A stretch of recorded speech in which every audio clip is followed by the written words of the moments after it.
দুই তিনটে ভুট্টা জমি থেকে ভাঙার অভিযোগ, এক ব্যক্তিকে পিটিয়ে খুনের অভিযোগ।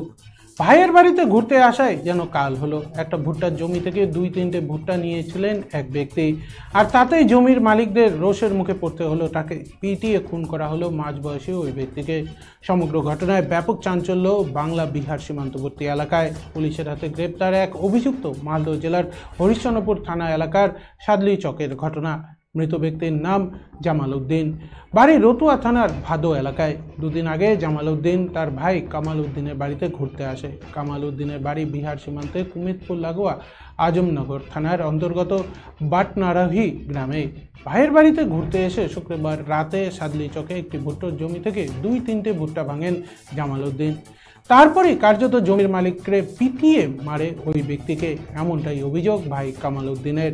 তিনি জানতে পারেন তার দাদা ভুট্টার জমির পাশে একটি সেতুতে পড়ে রয়েছে। তারপরে গিয়ে উদ্ধার করে হরিশ্চন্দ্রপুর গ্রামীণ হাসপাতালে নিয়ে আসেন।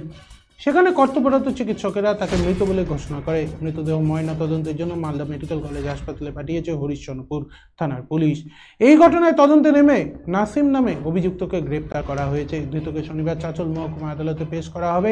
জানা গিয়েছে আরও বেশ কয়েকজন এই ঘটনার সঙ্গে যুক্ত। সমগ্র ঘটনার তদন্ত শুরু করেছে হরিশ্চন্দ্রপুর থানার পুলিশ। পুলিশ সূত্রে জানা গিয়েছে মৃতদেহ ময়না তদন্তে পাঠিয়ে ঘটনার তদন্ত শুরু।